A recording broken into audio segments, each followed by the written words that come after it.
Have you ever wondered why certain people walk into a room and command instant respect, while others try endlessly and still get ignored? It's not always about what you say, or even how confident you appear. Sometimes it's about what you need to stop doing. Respect isn't something you can buy with compliments or earn by pleasing everyone around you. In fact, the more you try to win people over with charm or approval-seeking behavior, the more invisible you become. Because respect doesn't come from addition, it comes from subtraction. It comes from removing the things that quietly erode your value in the eyes of others. There are habits we carry, some subtle, some loud, that act like termites in a foundation. You may not see them every day, but over time, they destroy the structure of how others see you and how you see yourself. The Stoics taught us that if you want to be respected, you must first live in a way that's worthy of respect, not through words, but through alignment between your thoughts, your choices, and your conduct. And the truth is, until you eliminate the behaviors that sabotage your integrity, no amount of ambition or positivity can fix the way people perceive you. So in this video, we're going to walk through 6 destructive habits, not to shame you, but to help you see them clearly, remove them deliberately, and rebuild the kind of presence that demands quiet respect. And the first one is often the most overlooked because it hides behind logic, but silently weakens your strength. Let's talk about excuses. Habit 1. Always making excuses. After we realize that respect doesn't begin in the eyes of others, but starts within ourselves, the first habit that blocks us from ever receiving it becomes impossible to ignore. It's the one we justify the most, but ironically, it's also the one that silently steals credibility more than anything else. Let's talk about making excuses. Let me be honest with you. Excuses are the quickest way to lose respect before you even realize it. And not just from others, but from yourself. At first, they seem harmless, even reasonable. You're late because of traffic. You missed a deadline because someone else dropped the ball. You didn't follow through because, well, life just got in the way. Sound familiar? We've all been there. I used to do it constantly. I thought if I had a valid reason, that made everything okay. But here's the truth that hits hard. People don't respect reasons. They respect results. You might think they understand that your excuse is justified, but over time, those reasons start to sound like patterns. Patterns of unreliability, patterns of avoidance, patterns that break trust. I remember when I started noticing the shift. Friends stopped depending on me to show up on time. My boss started giving key projects to someone else. Even my family, without ever saying a word, stopped relying on me in the same way. I wasn't just losing tasks, I was losing respect. And the worst part? I didn't even see it at first. Because excuses, by design, make you feel safe. They give you something to hide behind. But what they really do is tell the world, I'm not responsible for my own life, and nothing kills respect faster than that. Let's be real. Whether you're late because of traffic or because you slept in, it doesn't matter. You weren't where you said you'd be. That's the only thing that counts. And when I finally stopped blaming everything around me, I had to confront the uncomfortable truth I wasn't being disrespected because people were mean or unfair. I was being disrespected because I wasn't holding myself accountable. I'll never forget the moment someone looked at me and said, "Why didn't you just leave earlier?" That one sentence cut through every excuse I'd ever made. Because they were right.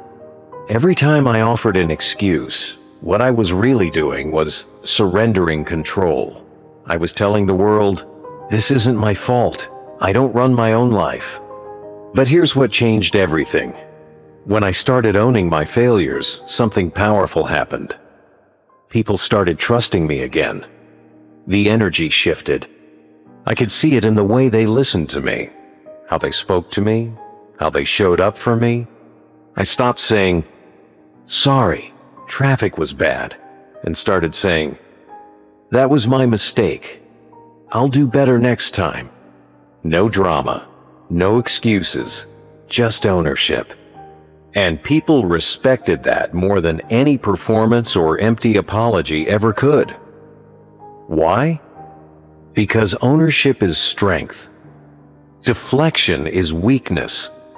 Excuses don't just damage your reputation, they erode your identity. Every time you shift blame, you're reinforcing the belief that you're not the one in control. And if you don't believe you're in charge of your own life, why would anyone else trust you to lead, to follow through, or to stand strong when it matters most? The deeper Stoic lesson here is that excuses are more than just bad habits. They are reflections of internal disorder.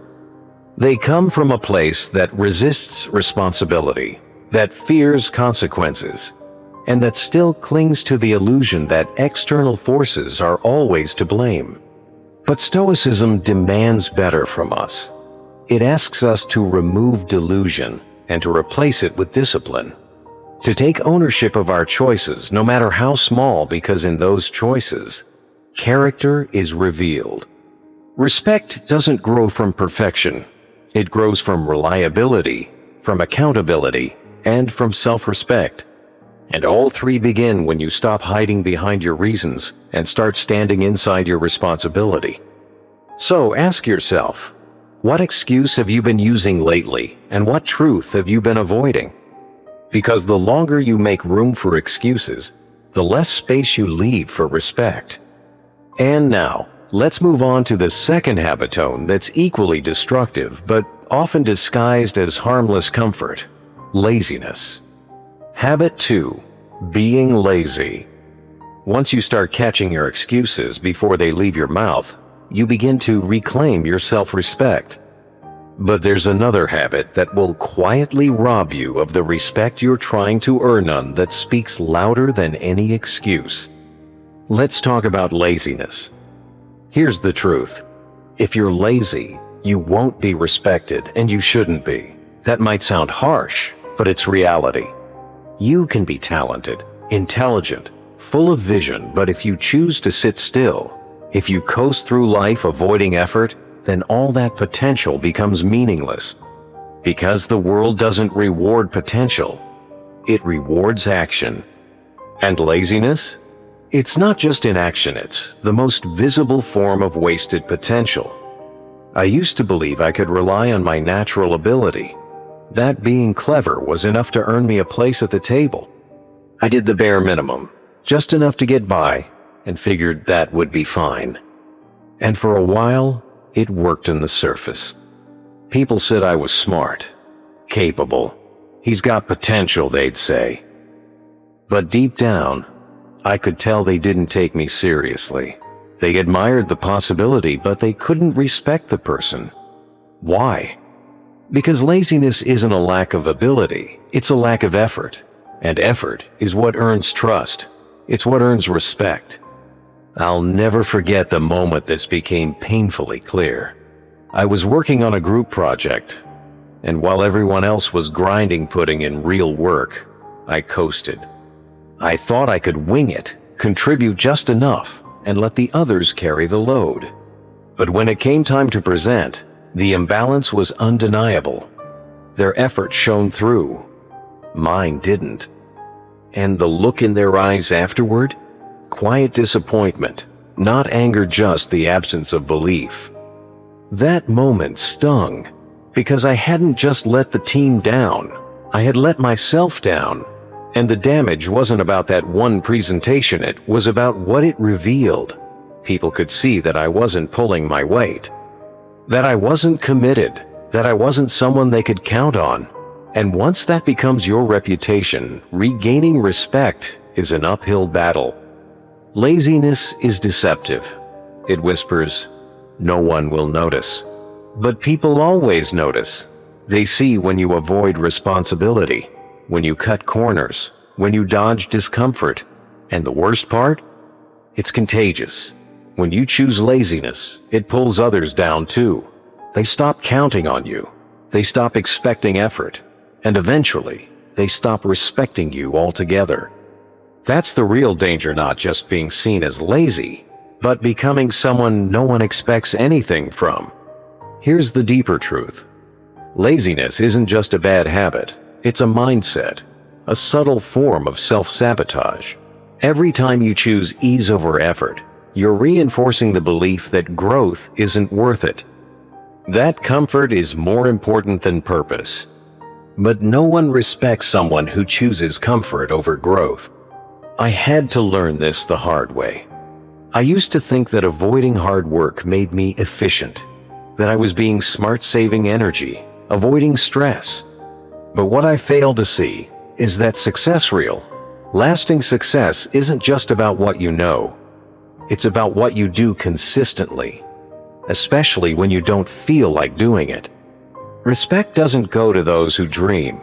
It goes to those who show up, to those who do the work quietly, persistently, even when it's hard, especially when it's hard. And Stoicism reminds us that the true path to strength is found in discipline, not comfort. That choosing effort over ease isn't punishment, it's liberation. Because every time you take the harder path, you grow. You gain control. You show the world and yourself that you're serious. So ask yourself, are you showing up for your potential? Are you choosing to stay comfortable while others pass you by? Because laziness doesn't just make you slow, it makes you invisible. And next, we'll look at another behavior that seems harmless but silently sends the message that you don't even respect yourself. Habit 3. Neglecting your personal appearance. After understanding how laziness drains your value from the inside out, we now turn to something that speaks before you ever open your mouth, your personal appearance. Let's be honest. How you present yourself tells the world more than your words ever could. I know what you might be thinking. Isn't it shallow to judge someone based on how they look? Shouldn't we be valued for who we are, not what we wear? In a perfect world, maybe. But in the world we actually live in, your appearance is a reflection of your self-respect. And when you consistently neglect it, don't be surprised when others do too. I used to be one of those people who thought appearances didn't matter. I believed that being authentic meant showing up however I felt that day, unshaven, wrinkled shirt, whatever shoes were nearby. I told myself, people should accept me for who I am. But the truth? I wasn't being real. I was being lazy. And that laziness sent a message. I didn't care. Not about myself, not about the moment, not about the people I was showing up for. And people picked up on it fast. I remember walking into a major event, dressed like I had just rolled out of bed. Hair unkempt, clothes wrinkled, no real preparation. The energy in the room shifted the moment I walked in. I wasn't taken seriously. I wasn't respected. I wasn't even acknowledged by some of the people I hoped to impress. I could feel their eyes skim past me, and I realized it wasn't just how I looked. It was the message my appearance was sending. Because appearance isn't about vanity. It's about communication. It's a form of nonverbal respect. When you take time to care for how you present yourself, it says, I value this moment. I value myself. And I value the people I'm meeting. That kind of effort doesn't go unnoticed. It earns attention not because you're flashy, but because you're intentional. Let's be clear. It's not about wearing designer clothes or obsessing over trends. It's about showing up like you give a damn about yourself, your purpose, and your place in the room. When someone walks in looking clean, put together, and confident, it instantly elevates how they're received. People are more likely to listen, to trust, to give them the benefit of the doubt. Why? Because effort commands respect. Now think about the opposite. Someone shows up disheveled, clearly didn't care about their grooming. Looks like they just rolled out of bed. What's your first impression? Probably something along the lines of, this person doesn't care. And if they don't care about themselves, can you really trust them to care about their responsibilities? Whether we like it or not, first impressions are powerful, and appearance plays a big role in that. It sets the tone before you speak, and in many cases, it sets the standard for how others will treat you. I had to learn that the hard way. But after that wake-up call, I made a conscious decision to shift. I started grooming myself with purpose, dressing with intention, showing up like the person I wanted to, but not just internally, but externally too. And something unexpected happened. People started taking me more seriously. Opportunities began opening up, not because I looked different, but because I carried myself differently, with more self-respect, more readiness, more presence. That's the deeper message. Self-respect is visible, and your appearance is the canvas it shows up on. Taking care of how you look is a form of self-discipline. It says, I'm in control, I care, I'm here to bring value. And people respond to that not because it's about fashion, but because it's about energy. So next time you show up anywhere, a meeting, a date, even a casual gathering, ask yourself, does my appearance reflect the level of respect I want to receive?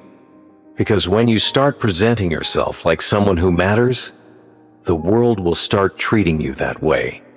And now let's talk about another subtle destroyer of respect that's less visible but even more dangerous: ignoring boundaries.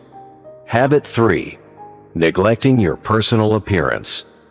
After understanding how laziness drains your value from the inside out, we now turn to something that speaks before you ever open your mouth: your personal appearance. Let's be honest. How you present yourself tells the world more than your words ever could. I know what you might be thinking. Isn't it shallow to judge someone based on how they look? Shouldn't we be valued for who we are, not what we wear? In a perfect world, maybe. But in the world we actually live in, your appearance is a reflection of your self-respect. And when you consistently neglect it, don't be surprised when others do too.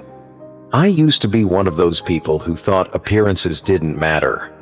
I believed that being authentic meant showing up however I felt that day: unshaven, wrinkled shirt, whatever shoes were nearby. I told myself, people should accept me for who I am. But the truth? I wasn't being real. I was being lazy. And that laziness sent a message. I didn't care. Not about myself. Not about the moment. Not about the people I was showing up for. And people picked up on it fast. I remember walking into a major event, dressed like I had just rolled out of bed, hair unkempt, clothes wrinkled, no real preparation. The energy in the room shifted the moment I walked in. I wasn't taken seriously. I wasn't respected. I wasn't even acknowledged by some of the people I hoped to impress. I could feel their eyes skim past me. And I realized it wasn't just how I looked. It was the message my appearance was sending. Because appearance isn't about vanity. It's about communication. It's a form of non-verbal respect. When you take time to care for how you present yourself, it says, I value this moment. I value myself. And I value the people I'm meeting. That kind of effort doesn't go unnoticed. It earns attention not because you're flashy, but because you're intentional. Let's be clear. It's not about wearing designer clothes or obsessing over trends. It's about showing up like you give a damn about yourself, your purpose, and your place in the room. When someone walks in looking clean, put together, and confident, it instantly elevates how they're received. People are more likely to listen, to trust, to give them the benefit of the doubt. Why? Because effort commands respect. Now think about the opposite. Someone shows up disheveled, clearly didn't care about their grooming, looks like they just rolled out of bed. What's your first impression? Probably something along the lines of, "This person doesn't care." And if they don't care about themselves, can you really trust them to care about their responsibilities? Whether we like it or not, first impressions are powerful, and appearance plays a big role in that. It sets the tone before you speak, and in many cases, it sets the standard for how others will treat you. I had to learn that the hard way. But after that wake-up call, I made a conscious decision to shift. I started grooming myself with purpose, dressing with intention, showing up like the person I wanted to be, not just internally, but externally too. And something unexpected happened. People started taking me more seriously. Opportunities began opening up, not because I looked different, but because I carried myself differently, with more self-respect, more readiness, more presence. That's the deeper message. Self-respect is visible, and your appearance is the canvas it shows up on. Taking care of how you look is a form of self-discipline. It says, "I'm in control. I care. I'm here to bring value." And people respond to that not because it's about fashion, but because it's about energy. So next time you show up anywhere, a meeting, a date, even a casual gathering, ask yourself, does my appearance reflect the level of respect I want to receive? Because when you start presenting yourself like someone who matters, the world will start treating you that way. And now let's talk about another subtle destroyer of respect that's less visible but even more dangerous: ignoring boundaries. Habit 4. Ignoring boundaries. Once you begin respecting yourself through discipline and appearance, there's a deeper test waiting, one that determines whether others will respect you in return. And that's how you treat their boundaries. If there's one thing that erodes respect faster than anything else, it's ignoring someone's boundaries. Boundaries aren't walls, they're signals. They're not there to push people away, but to preserve the dignity of a relationship. Yet many of us cross those invisible lines without even realizing it, and then wonder why people stop trusting us, stop sharing with us, or simply drift away. I used to believe that being involved in someone's life meant constantly checking in, offering advice, and being present. I thought that was care. I thought being there, even uninvited, showed that I was loyal. But in reality, I was smothering people. I didn't know how to give space. And because I didn't know how to respect their limits, they didn't respect me back. I learned this the hard way. There was a close friend I truly valued, but slowly I started to notice a shift. She stopped replying to messages, avoided making plans, and eventually distanced herself completely. I didn't understand. I thought I was being supportive. But one day she finally said, "I just need space. It feels like you don't understand that." That moment was like a spotlight on my blind spot. I wasn't offering support. I was intruding. I had been treating closeness like control and care like interference. And that realization hit deep. You can't expect people to respect you when you ignore what makes them feel safe. Because at its core, respect is about honoring someone's autonomy. It's not about being agreeable or overly involved. It's about knowing when to step forward and when to step back. When you violate that balance, even with good intentions, you send the wrong message. My need to be involved matters more than your need for space. And let's be honest, who respects that? Boundaries aren't rejection. They're regulation. They're someone's way of saying, "This is how I protect my peace." And if you ignore that message, you're not just being pushy. You're showing a lack of emotional intelligence, a lack of awareness, a lack of care. This doesn't only apply to friendships. It shows up everywhere, especially at work. Maybe there's a colleague who likes working independently, and you keep pushing them for constant collaboration, or a manager who prefers direct communication, but you overwhelm them with unnecessary updates. These small acts of boundary crossing slowly chip away at the respect you once had, because they signal that you don't respect someone's time, rhythm, or preferences. Here's the deeper Stoic truth. Boundaries are not obstacles, they're opportunities. They give us the chance to prove that we're mature enough to handle other people's no without collapsing into offense. They give us a chance to say, I hear you, I see you, I'll adjust. When you learn to do that, when you recognize the moment someone pulls back and you honor it, instead of chasing it, you gain something rare: trust. And where there is trust, respect grows. I had to learn to pause, to let people come to me instead of inserting myself. And ironically, the moment I stopped pushing was the moment people started pulling me closer. They began to feel safe with me, seen, respected, because I gave them what they needed: most space. So ask yourself, are you truly listening when someone asks for distance? Or are you taking their boundary as a personal attack? Because every time you cross a boundary, whether emotional, physical, or energetic, you're telling someone, my needs come first. And the more you do that, the more they'll distance themselves, not out of anger, but out of self-preservation. But when you start honoring boundaries not defensively, but respectfully, you'll notice something powerful. People will begin to trust you with more of themselves. They'll invite you into their lives, not because you demanded it, but because you proved yourself worthy of that space. And that is where respect is born. Up next, we'll confront a habit that may seem small, but instantly destroys reputations, especially in professional environments: taking credit for what isn't yours. Habit 5. Taking credit for others' work. Once you start honoring people's boundaries, you begin building relationships based on trust and maturity. But there's one more behavior that can completely shatter that trust in a matter of seconds: taking credit for something you didn't do.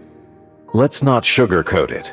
Stealing credit is one of the fastest ways to lose respect, not just from the person whose effort you've claimed, but from everyone watching.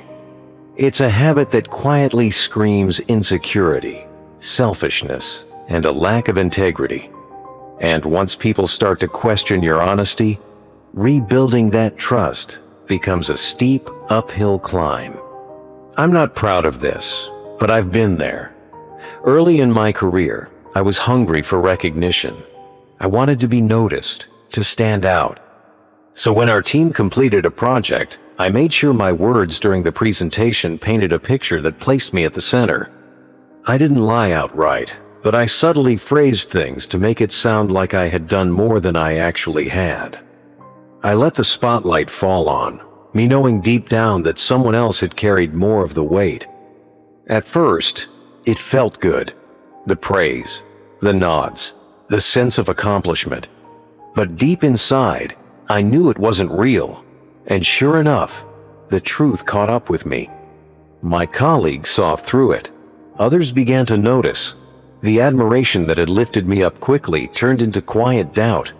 I hadn't just hurt someone else, I had damaged my own credibility. And that hurt even more. Here's the deeper truth.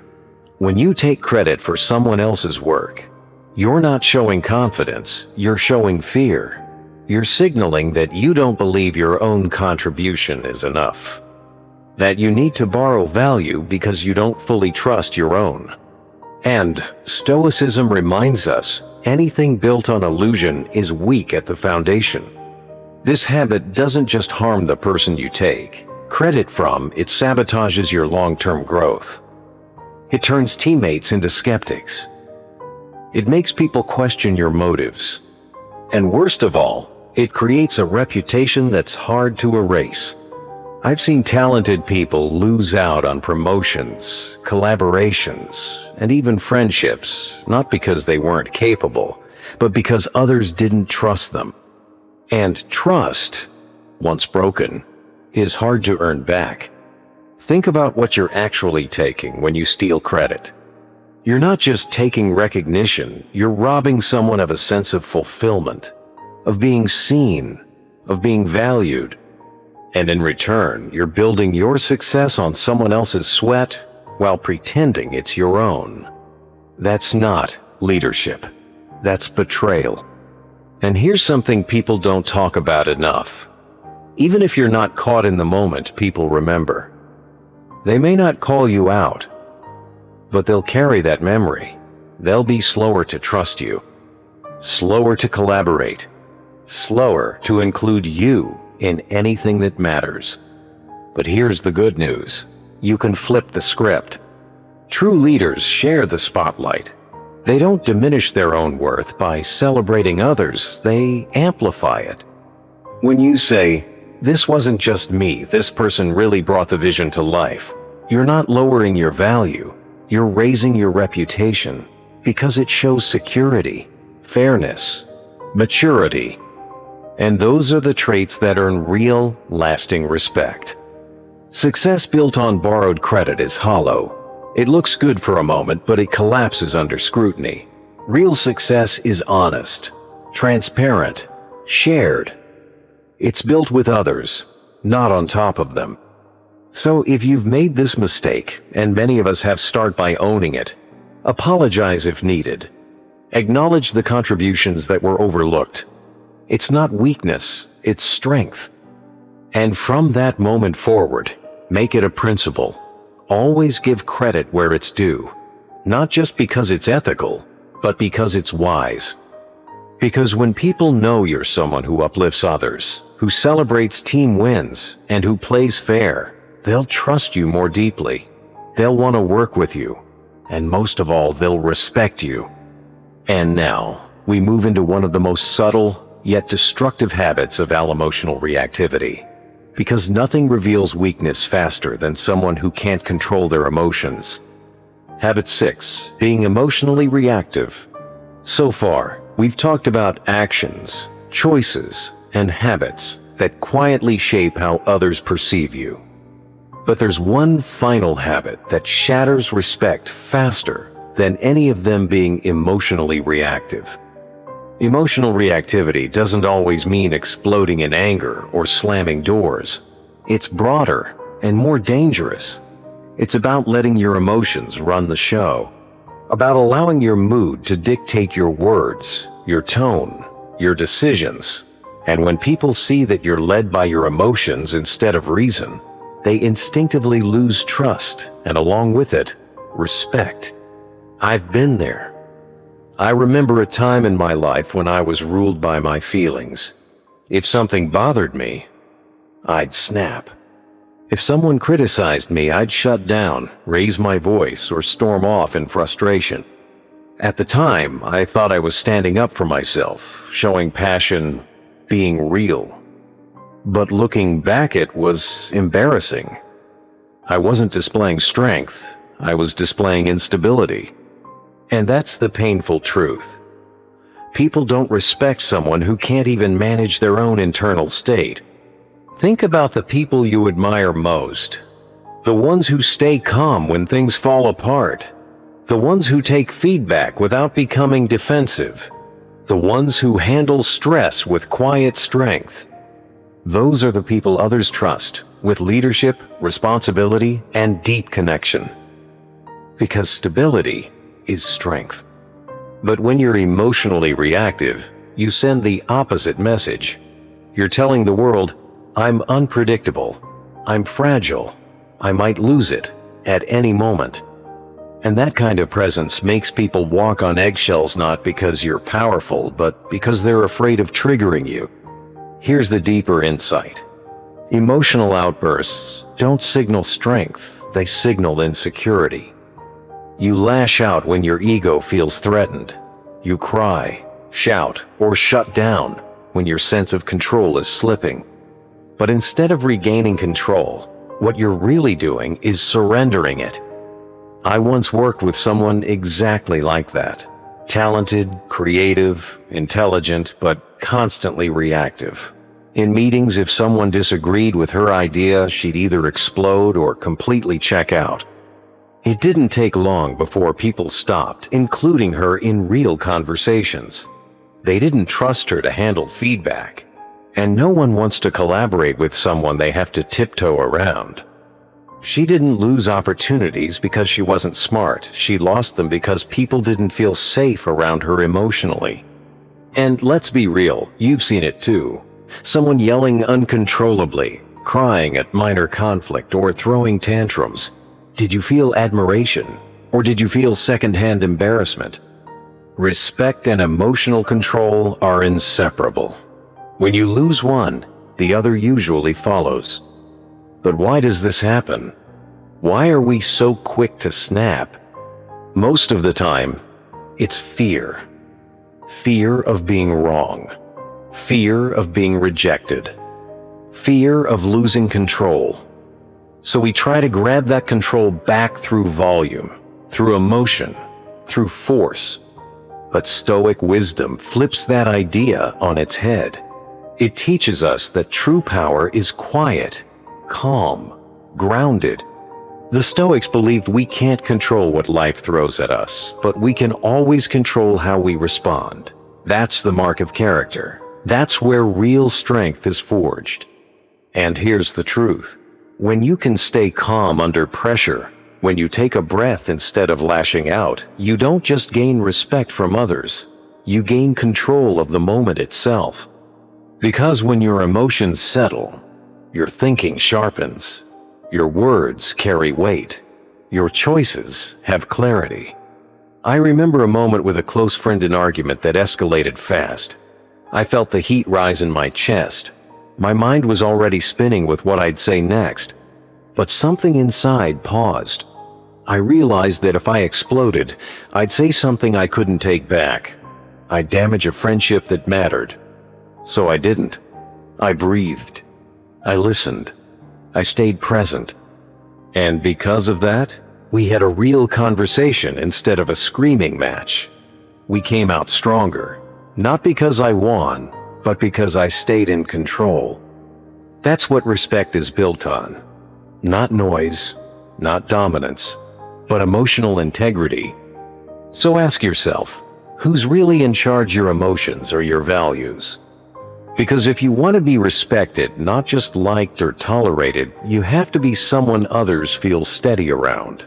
Someone they can trust to stay grounded, even when things get turbulent. And that brings us to the final message. You can't demand respect. You earn it through consistency, through discipline, and through the quiet mastery of yourself. Respect begins with you. In the end, everything we've talked about comes down to one core truth. Self-discipline is the foundation of respect. These habits, making excuses, being lazy, ignoring boundaries, stealing credit, losing control, don't just damage how others see you. They erode something even more important: how you see yourself. And here's the part most people miss. Respect isn't about perfection. It's not reserved for the flawless, the loudest, or the most talented. Respect is earned by those who are consistent, who show up, who hold themselves to a higher standard, even when no one's watching. Think about the people you truly admire. They may not be the smartest or most successful, but they take ownership. They stay calm under pressure. They don't pass blame or explode when things go wrong. Why? Because they've built the inner strength to respond, not react.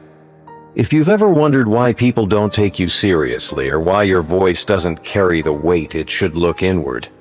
Ask yourself, are these habits silently undermining the respect you crave? You don't earn respect by demanding it. You earn it by demonstrating through your actions, your discipline, and your presence that you respect yourself first. So, here's your challenge.